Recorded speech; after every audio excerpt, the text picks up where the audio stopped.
चलें, तो मैं आपको बता रहा था कि आज हम स्टार्ट कर रहे हैं numpy। numpy बेसिकली क्या है? numpy एक लाइब्रेरी है और इसको आप कह सकते हैं जनाब न्यूमेरिकल पाइथन। सिंपल लाइब्रेरी है, बहुत बेसिक और बड़ी मशहूर लाइब्रेरी है, बहुत फ्रीक्वेंटली इस्तेमाल होते हैं। और इसके लिए किस लिए इस्तेमाल होती है, इसका यूजेज क्या है? तो बेसिकली ये ज़्यादातर इस्तेमाल होती है जनाब मैथमेटिकल कंप्यूटेशन के लिए।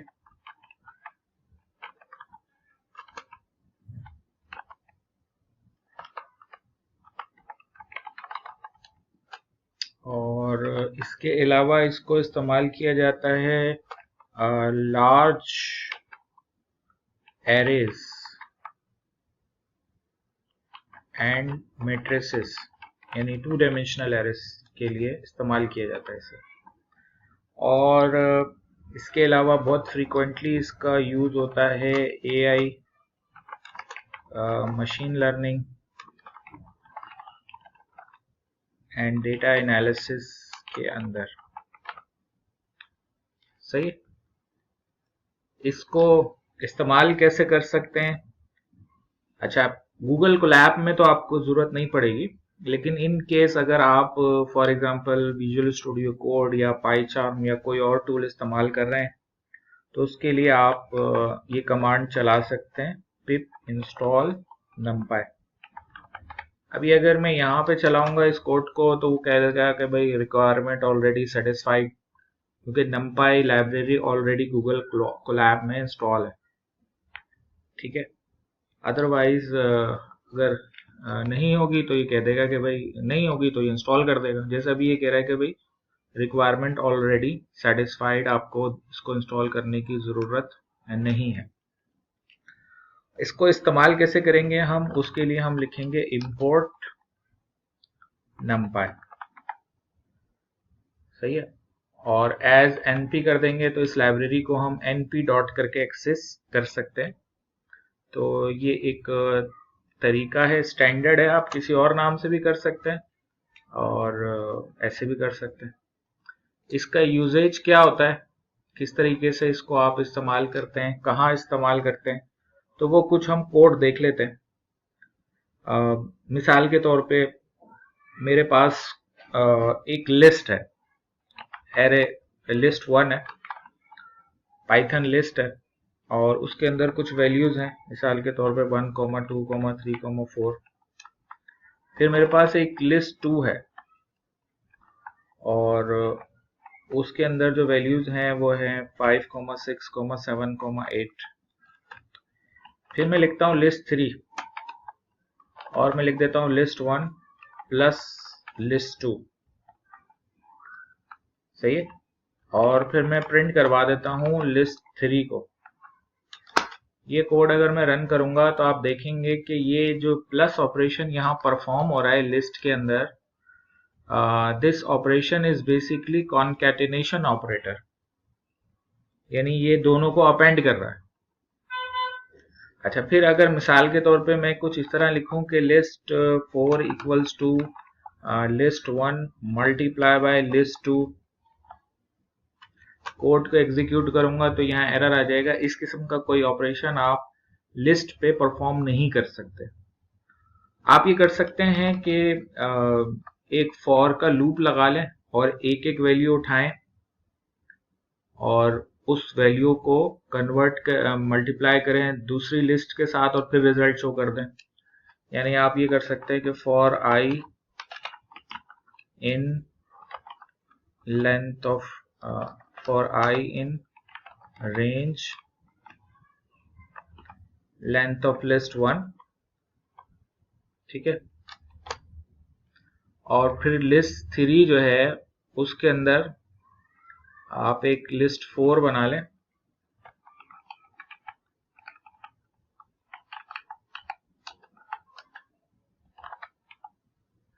इनिशियली, उसमें एम्प्टी रख दें।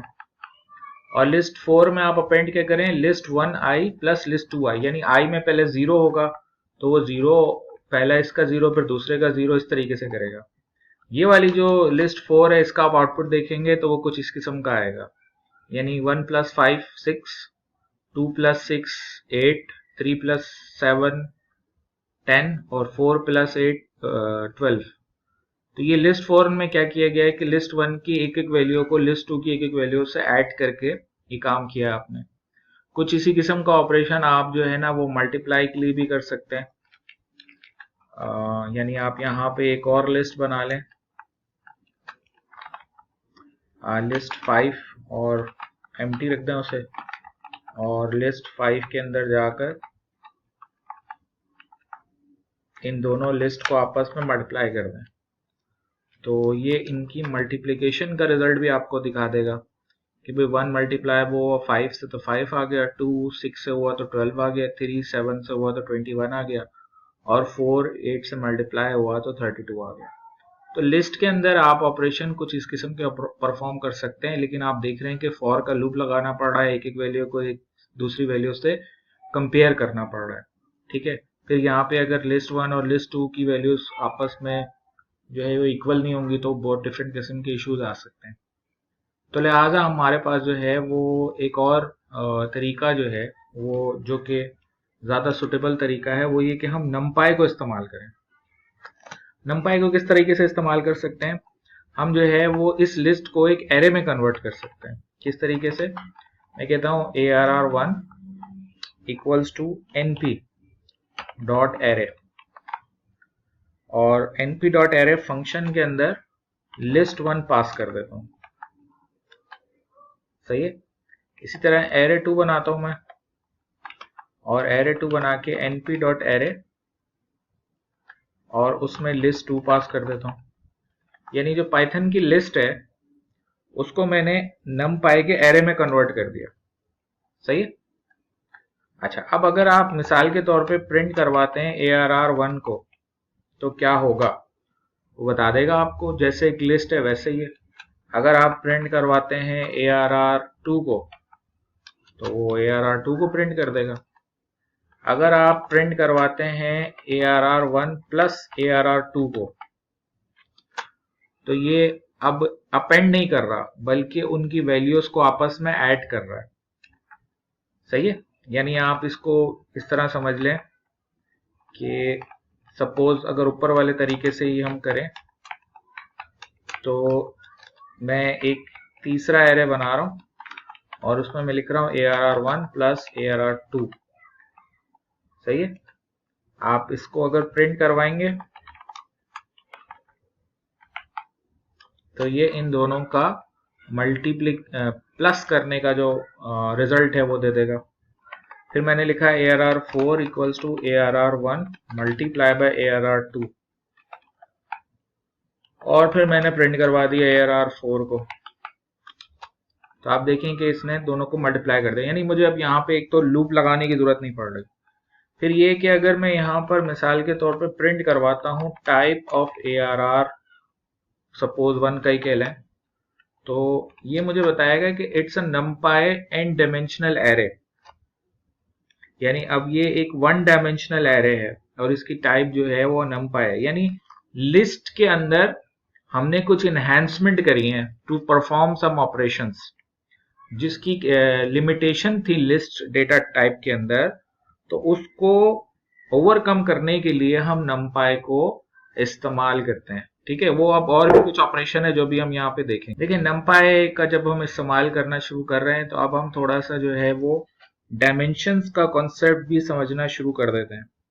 ठीक है, देखिए numpy की मदद से आप मल्टीपल एरेज बनाकर उनको आपस में ऐड कर सकते हैं, मल्टीप्लाई कर सकते हैं, डिवाइड कर सकते हैं। ठीक है, और डिफरेंट किस्म के ऑपरेशंस उनके ऊपर परफॉर्म कर सकते हैं। ठीक है, लेकिन numpy जब हम इस्तेमाल करते हैं तो उसके अंदर जो है वो हमारे पास डिफरेंट कॉन्सेप्ट्स आ जाते हैं जो कि हमें मल्टी डायमेंशनल एरेज या मैट्रिसेस जो हैं वो जब इस्तेमाल कर रहे होते हैं तो वहां पे हमारे लिए ये यूजफुल होते हैं। अब जैसे मिसाल के तौर पे मैंने अभी आपको कुछ एग्जांपल्स दी थी जिसमें हमने दो लिस्ट को या एरेज को मल्टीप्लाई किया था numpy के। अब देखिए numpy के कुछ और यूजफुल फंक्शंस देखते हैं हम। मिसाल के तौर पे मैंने ये एक और एरे बना दिया, numpy1 कह दिया मैंने ऐसे, ठीक है। कैसे कर रहा हूं मैं लिख रहा हूं np.array और इसके अंदर मैंने कुछ वैल्यूज रखी, मिसाल के तौर पे 10, 20, 30, 40, 50 चलेंगे, 5 वैल्यूज रखते हैं। तो आप एक लिस्ट बनाकर उसको भी np.array में पास कर सकते हैं या डायरेक्ट वैल्यूज पास कर दें, एक ही बात है। अच्छा, अब आप क्या कर सकते हैं, आप यहाँ पे लिखें प्रिंट और ये आपने numpy और टाइप ऑफ numpy प्रिंट करवा दिया, तो इसने बता दिया कि ये numpy वैल्यूज हैं इस एरे में और ये डेटा टाइप है। अच्छा, अब देखें मैं प्रिंट करवा रहा हूं सम, ठीक है, और मैं यहाँ पे लिख रहा हूं np.sum और np.sum के अंदर मैं पास कर रहा हूं numpy1, सही है। तो आप देखेंगे कि ये मुझे इन तमाम वैल्यूज का सम बता देगा। ये जो 5 वैल्यूज हैं इनका मुझे क्या बता देगा, सम बता देगा। इसी तरीके से इनमें से मिनिमम वैल्यू कौन सी है, मैक्सिमम वैल्यू कौन सी है, इनका मीन क्या है और इनका मीडियन क्या है, ये भी बता देगा, सही है। मीन वैल्यू क्या होती है, मीन वैल्यू वो होती है जो तमाम वैल्यूज को अगर मैं ऐड करके 5 से डिवाइड करूंगा तो that will be mean. Minimum value 10 है, मैक्सिमम वैल्यू 50 है, तमाम वैल्यूज को ऐड करके टोटल नंबर ऑफ वैल्यूज से डिवाइड करके मीन निकलता है, तो वो मेरे पास जो है वो 30 है।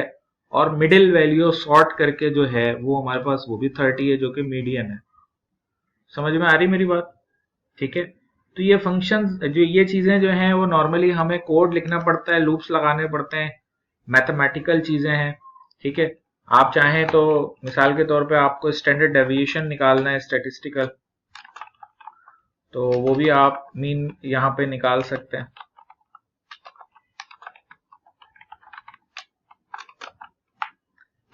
सही है। आप लिखें np.std, तो ये numpy का स्टैंडर्ड डेविएशन दिखा देगा आपको कितना है। इसी तरीके से ये वेरिएंस भी निकाल देगा। आप यहाँ पे लिखें वेरिएंस कॉमा करके np.var, तो ये आपको वेरिएंस भी निकाल के दे देगा इन तमाम वैल्यूज का। तो ये वो चीजें हैं जो नॉर्मली हम कैलकुलेशन या डेटा एनालिसिस के अंदर इस्तेमाल कर रहे होते हैं। तो numpy के अंदर ये फंक्शंस मौजूद हैं, आप आराम से इनको कॉल करके ये वैल्यू निकाल लेते हैं, ठीक है। क्लियर है, कोई कंफ्यूजन तो नहीं है इसके अंदर भाई। अच्छा, फिर मजीद ये कि जैसे जो लिस्ट के अंदर चीजें हैं वो यहाँ मौजूद हैं। मिसाल के तौर पे अगर मैं प्रिंट करवाता हूँ numpy1 और ऐसे करके मैंने 0 कर दिया, तो ये इसकी पहली वैल्यू प्रिंट कर देगा। अच्छा, इसी तरीके से अगर मैं यहाँ पे जो है वो प्रिंट करवाता हूँ numpy1 और यहाँ पे मैंने कर दिया -1, ठीक है, तो इसकी लास्ट वैल्यू प्रिंट कर देगा। और अगर मैं स्लाइसिंग करना चाहूँ 0,3, तो ये शुरू की 3 वैल्यूज उठा के ले आएगा। तो वो जो लिस्ट के अंदर चीजें थी वो आप बड़ी आराम से जो है वो numpy में भी इस्तेमाल कर सकते हैं। तो numpy is an advance form of list, ठीक है। तो लिस्ट से ज्यादा फीचर्स हैं, obviously it's heavier than list. List light weight होती है, numpy थोड़ा सा हैवियर है, कोड एग्जीक्यूट होने में टाइम लगेगा आपका ज्यादा, लेकिन इसके अंदर फीचर्स ज्यादा होते हैं, ठीक है। फिर एक और इम्पॉर्टेंट चीज numpy के अंदर, और वो है जनाब के सपोज अब इस चीज को आप जो है ना वो मल्टी डायमेंशनल का कॉन्सेप्ट अगर आप समझ लें पहले तो बात क्लियर हो जाएगी। तो पहले हम जरा मल्टी डायमेंशनल लिस्ट को समझते हैं, डायमेंशंस के कॉन्सेप्ट को समझते हैं। मल्टी डायमेंशनल लिस्ट, पहले मल्टी डायमेंशनल लिस्ट को समझते हैं। मल्टी डायमेंशनल लिस्ट क्या चीज है? देखिए मिसाल के तौर पे मैं एक MD लिस्ट बना रहा हूँ, MD लिस्ट 1, और ये मैंने इसके अंदर वैल्यूज रख दी 1, 2, 3, 4, 5। ठीक है, ये जो लिस्ट मैंने बनाई है MD लिस्ट 1, अगर मैं यहां पे प्रिंट करता हूं MD लिस्ट 1, तो ये MD लिस्ट 1 को प्रिंट कर देगा। अच्छा, डॉट करके अगर आप यहाँ पे जो है वो शेप एट्रीब्यूट एक्सेस करने की कोशिश करेंगे तो वो लिस्ट में होता नहीं है। ठीक है, इसके अंदर ये लिस्ट के अंदर यही फंक्शंस हैं जो यहाँ आपको नजर आ रहे हैं, ये लिमिटेड टू दीज फंक्शंस है, लेकिन ये इट्स अ 1 डायमेंशनल एरे। सही है। अच्छा, आप ये कर सकते हैं कि इसको अगर आप 2 डायमेंशनल एरे बना दें। 2 डायमेंशनल एरे क्या होता है कि 2 1 डायमेंशनल एरे अगर मिल जाएं तो that is a 2 dimensional array, यानी ये कुछ इस किस्म का होता है। इसको अगर आप आसान अल्फाज में समझें तो अगर मैं 2 या 2 से ज्यादा 1 डायमेंशनल एरेस को मिला दूं तो that will become a 2 dimensional array और लिस्ट। ठीक है। अच्छा, अब ये जो MD लिस्ट है इट्स अ 2 डायमेंशनल लिस्ट, और इसमें किसी एलिमेंट को मैं एक्सेस करूंगा तो कुछ इस तरीके से करूंगा, मिसाल के तौर पे 0, और फिर मैं कहूंगा 0, तो ये उसके किसी वैल्यू को मुझे आउटपुट इसका दिखा देगा।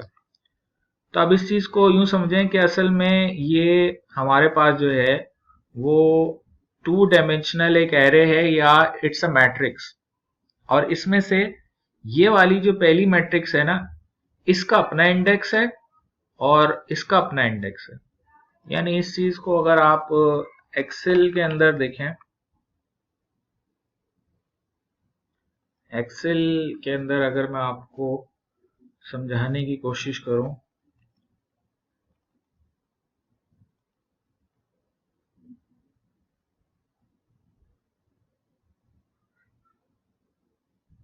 हाँ, तो मैं आपको बता रहा था कि मिसाल के तौर पे आपके पास ये कुछ वैल्यूज हैं 1 और 2 और 3, फिर 4 और फिर 5।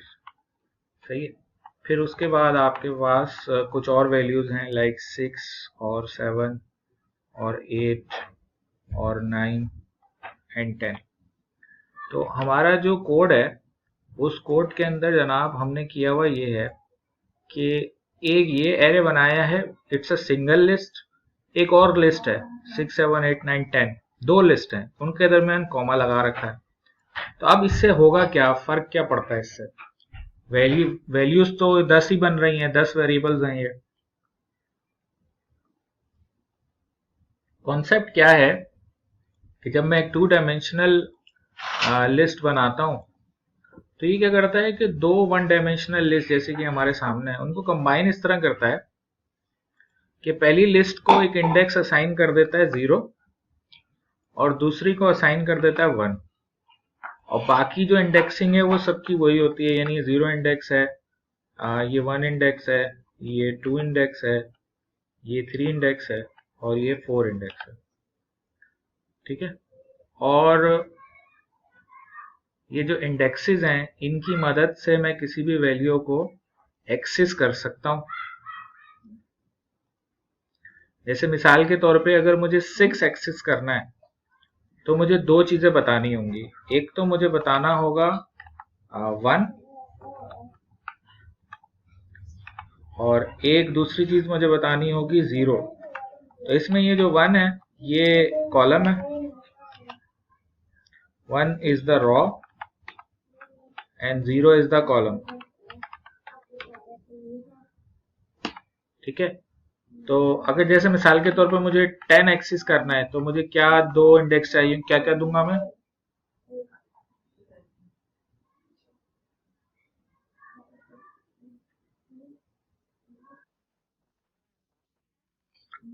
जी। तो यानी कि सिचुएशन ये है कि ये जो 0 0 है इससे मुराद यहाँ 1 है। अच्छा, अगर मैं 0 1 करूंगा तो इससे मुराद 2 होगी, जीरो अगर पहला है तो ये इसी पे चलेगा, जीरो से मुराद ये पूरा है। फिर इसके अंदर मैं इंडेक्स बताऊंगा, 1 बताऊंगा तो 1 आ जाएगा, 2 बताऊंगा तो 2 आ जाएगा, 3 बताऊंगा तो 3 आ जाएगा, ठीक है। अच्छा, यहाँ पे अगर मैं 1 कर देता हूँ पहले इसमें, तो अब ये सेकंड लिस्ट पर आ गया। और अब इसके अंदर अगर 1 है तो इसका मतलब ये 7 पे जाएगा, और 2 बताऊंगा तो 8 पे जाएगा, ठीक है। 1, 1 करेंगे तो ये 7 दे देगा, ठीक है। तो ये है जनाब 2 डायमेंशनल एरे, 2 डायमेंशनल लिस्ट। ये पूरी की पूरी जो है, इट्स अ 2 डायमेंशनल लिस्ट, सही है।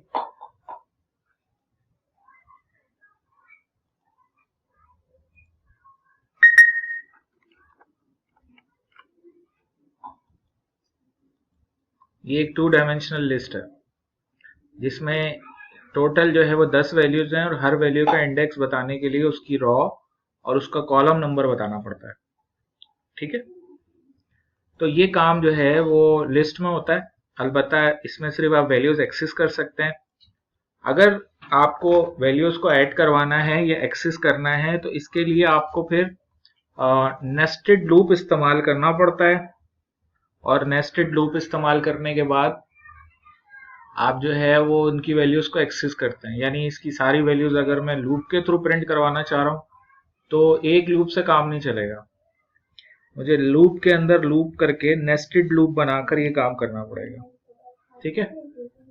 जैसे मिसाल के तौर पे मैं लिखूंगा फॉर आई इन रेंज, मैंने कह दिया 5, ठीक है। अच्छा, अभी अगर मैं यहाँ पे प्रिंट करवाता हूँ एमडी लिस्ट 0i, तो ये सिर्फ क्या करेगा, ये सिर्फ जो 0 वाला रॉ है उसको प्रिंट करेगा ये सिर्फ, यानी कि 1 2 3 4 5। लेकिन अगर मैं चाह रहा हूं कि सारी वैल्यूज प्रिंट हो, तो फिर मैं ये कर सकता हूं कि इसी के नीचे एक और लूप लगा दूं, फॉर जे इन रेंज 5, और फिर मैं यहां पर 0 की जगह जे लिख दूं। तो ये आप देखें कुछ इस तरीके से दिखा रहा है मुझे।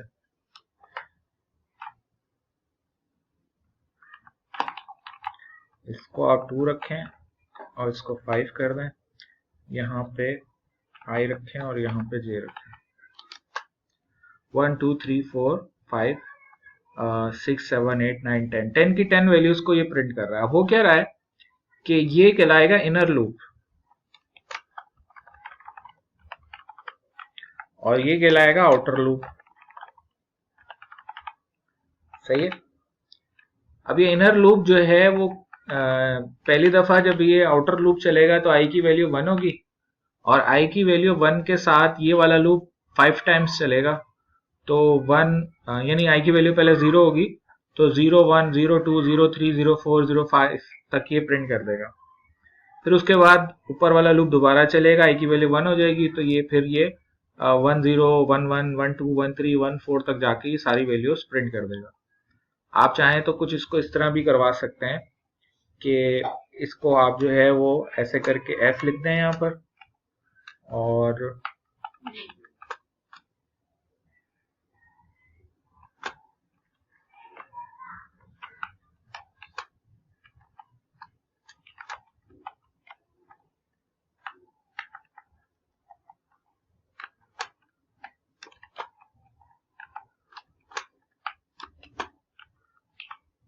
तो अब आप इस कोड को रन करेंगे तो ये आपको बता देगा कि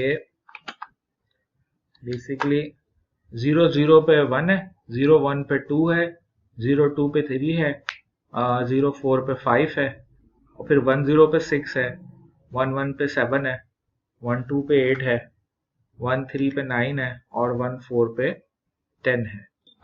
मिसाल के तौर पे इस चीज को आप ऐसे समझें कि डेटा हमारे पास 1 dimensional, 2 dimensional, 3 dimensional, 4 dimensional different types के डेटा होता है। तो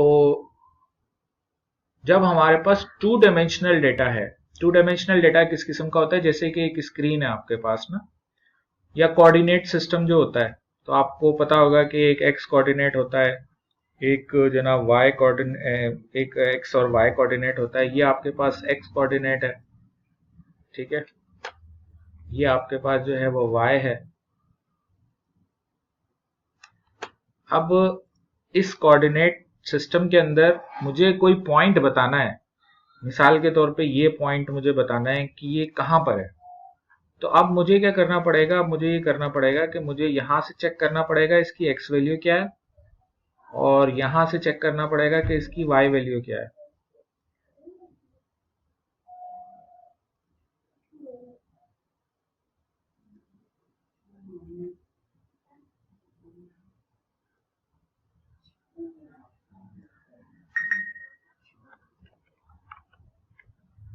यहां से मैं चेक करूंगा इसकी x वैल्यू यहाँ पर क्या आ रही है और यहाँ पे y वैल्यू क्या आ रही है। तो फॉर एग्जांपल अगर मेरे पास जो है वो ये जो है वो ये कुछ इस किस्म का स्ट्रक्चर हो मेरे पास कि यहाँ पर 1 है और यहाँ पर 2 है, यहाँ पर 3 है, यहाँ पर 4 है, ये 5 है और ये 6 है। इसी तरह y के ऊपर ये 1 है, ये 2 है, ये 3 है, 4 है और 5 है। तो अब ये जो पॉइंट है, ये पॉइंट कुछ इस तरीके से डिस्क्राइब किया जाता है 3,3, जिसमें जो 3 होता है that is presenting the x axis, और ये जो दूसरा 3 है that is presenting the y axis value. सही है। इसी तरीके से कोई भी पॉइंट होगा इस कोऑर्डिनेट सिस्टम में, जैसे एक पॉइंट अगर यहां पर है तो ये पॉइंट कहलाएगा, क्या कहलाएगा भाई, 6,2। ये 6,2 से प्रेजेंट होगा, जिसमें 6 बेसिकली जो है वो x की वैल्यू है और 2 जो है वो y की वैल्यू है।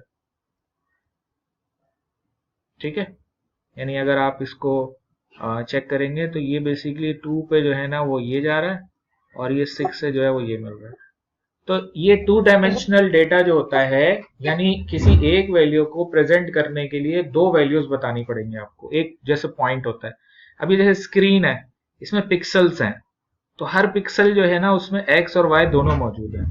तो इस किस्म का जो डेटा होता है उसके लिए आपको 2 डायमेंशनल एरे बनाना पड़ता है या 2 डायमेंशनल लिस्ट बनानी पड़ती है। ठीक है, तो 2 डायमेंशनल लिस्ट कैसे बनाएंगे, उसको ऐसे बनाएंगे आप।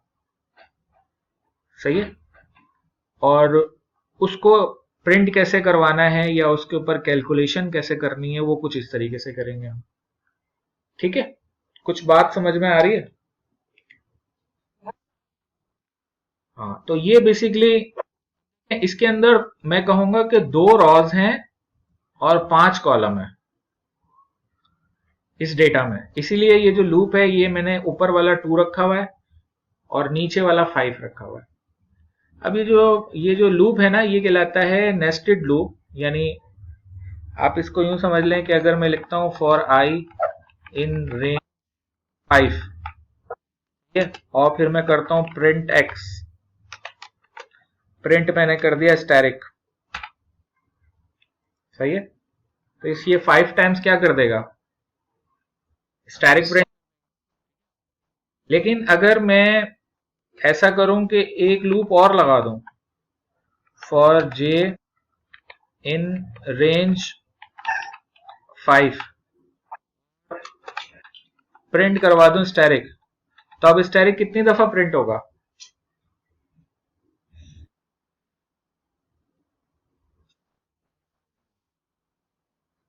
जी एक्स अब 25 टाइम्स प्रिंट होगा। क्यों? क्योंकि ये लूप जो है जो 5 दफा स्टैरिक प्रिंट कर रहा है, एक्चुअली 5 दफा चलेगा, यानी ये 5 दफा एक्स को 5 दफा प्रिंट करेगा। मेरी बात समझ में आ रही है या नहीं आ रही?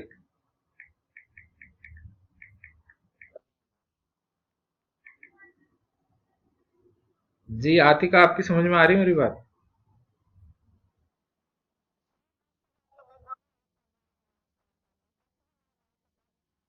नहीं नहीं, इसमें मैथ का मसला नहीं है। अच्छा देखें, इसको आप इस तरीके से कर लें, यहाँ पे ना देखिए मैं कॉमा करके कर रहा हूं।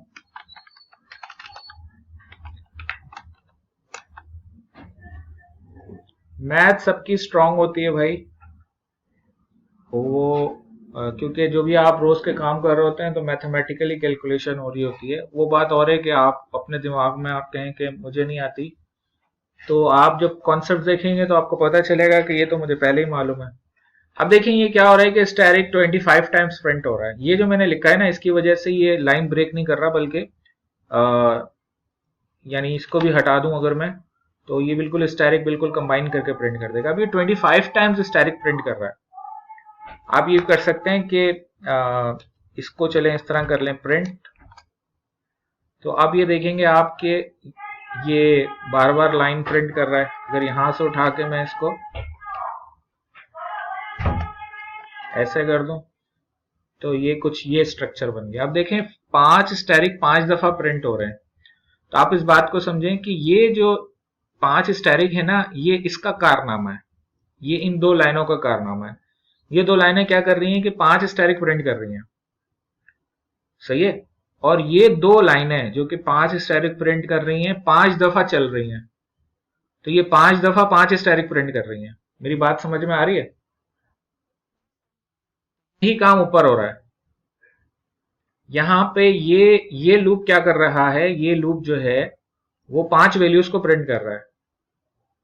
सही है। यानी इसके अंदर भी अगर मैं कुछ ये वाला काम कर दूं ना, कौन सा वाला काम, प्रिंट ये वाला, ठीक है, और यहां पे मैं ऐसे करके कर दूं एंड इक्वल्स टू, तो अब आप देखेंगे कि कुछ इस किस्म का स्ट्रक्चर नजर आ रहा है आपको। सही है। और अगर आप ये भी हटा दें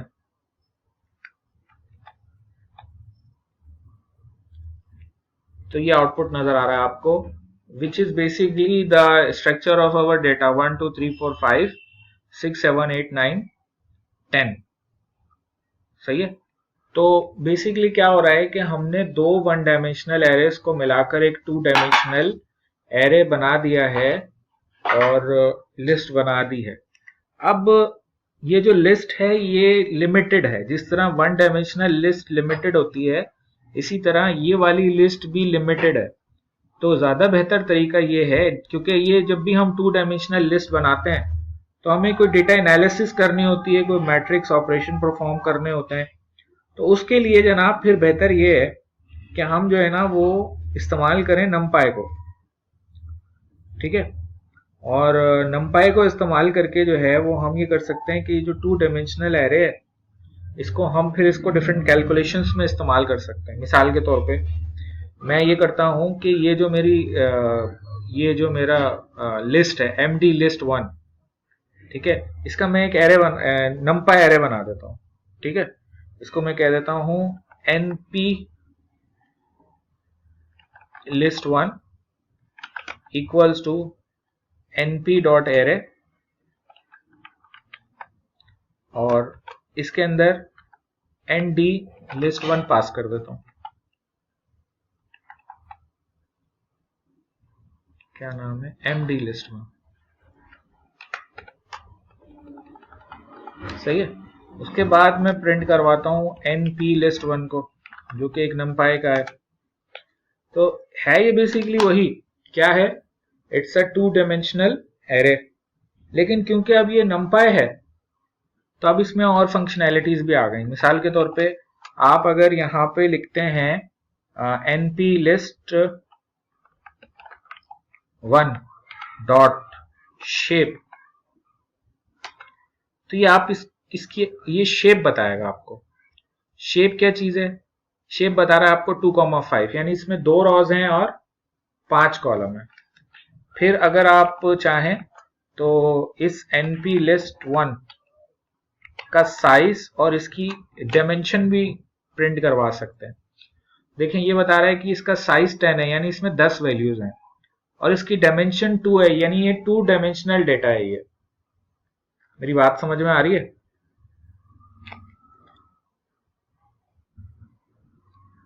हाँ जी। जी बाकी कौन? तो ये जो हमने बनाया, तो अब देखें numpy के अंदर बड़े इंटरेस्टिंग काम आप कर सकते हैं। मिसाल के तौर पे मैं एक numpy का एरे बनाता हूँ, np.array, और उसके अंदर मैं वैल्यूज देता हूँ 1, 2, 3, 4,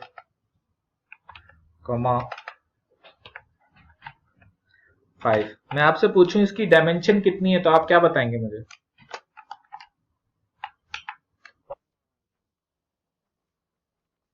वन डायमेंशन है। अच्छा, अभी कितनी डायमेंशन हो गई इसकी? है, हाँ, मतलब वन डायमेंशन ही है ना, ये वन डायमेंशनल डेटा है। सही है। तो अगर आप मिसाल के तौर पे एरे डॉट शेप प्रिंट करवाते हैं और प्रिंट करवाते हैं arr डॉट डायमेंशन, तो ये आपको बता देगा कि it's a one dimensional data. सही है। अच्छा, आप ये कर सकते हैं कि बड़े आराम से जो है वो np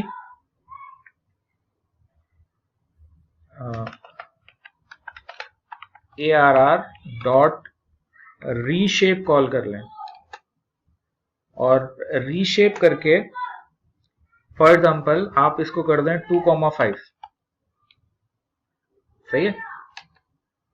और फिर आप प्रिंट करवा दें arr2 को, फिर आप प्रिंट करवा दें arr2 की शेप को, और फिर आप प्रिंट करवा दें arr2 की डायमेंशन को। तो देखें इसने क्या किया कि वो जो वन डायमेंशनल डेटा था इसको 2 डायमेंशनल में कन्वर्ट कर दिया, 2,5, और ये बता रहा है इसकी डायमेंशन कितनी है, 2। अब इसमें बस ये करना होता है रीशेप में कि देखें रीशेप आप जब करेंगे तो अगर 10 वैल्यूज है ना तो वो 2,5 हो जाएंगी। अगर मैं 3,5 लिखूंगा तो एरर आ जाएगा। 3,5 का मतलब है टोटल 15 वैल्यूज होनी चाहिए थी, जो कि नहीं है ऑब्वियसली, तो एरर आ जाएगा। 5,2 भी हो सकता है, क्योंकि 5,2 का मतलब है 5 रॉज और 2 कॉलम, तो वो ये कर देगा। ये 5,2 है, तो 2,5 भी पॉसिबल है, 5,2 भी पॉसिबल है। अच्छा, अगर इसमें 12 वैल्यूज होती तो अब 5,2 पॉसिबल नहीं था। ठीक है, यानी इस कोड को आप एग्जीक्यूट करें और इसको भी एग्जीक्यूट करें तो एरर आ जाएगा, क्योंकि 12 वैल्यूज हैं। अलबत्ता 3,4 पॉसिबल है अब। ठीक है, तो 3 रॉज और 4 कॉलम वाला पॉसिबल है, या 4,3 में भी कन्वर्ट कर सकते हैं आप इसे। ठीक है, आप इसको 2,6 में भी कन्वर्ट कर सकते हैं, और इसको आप 6,2 में भी कर सकते हैं। सही है। आप ये भी कर सकते हैं कि इसको जो है वो 12,1 कर दें, यानी 12 रॉज और 1 कॉलम, और 1 रॉ और 12 कॉलम तो ये ऑलरेडी है ही। समझ में आ रही मेरी बात? तो ये रीशेप का जो फंक्शन है ये यूज होता है to convert one dimensional into 2 dimensional और 3 डायमेंशनल और 4 डायमेंशनल। आप इसको 3 डायमेंशनल में भी कर सकते हैं, यानी 2, 3, 2, 2 मल्टीप्लाई बाय 3 6, 6 मल्टीप्लाई बाय 2, तो ये एक्चुअली 3 डायमेंशनल डेटा हो जाएगा। ये 3 डायमेंशनल डेटा होता है जब मोर देन 2 डायमेंशनल डेटा को कंबाइन कर दिया जाए तो it becomes 3 dimensional data. 3D array होता है वो।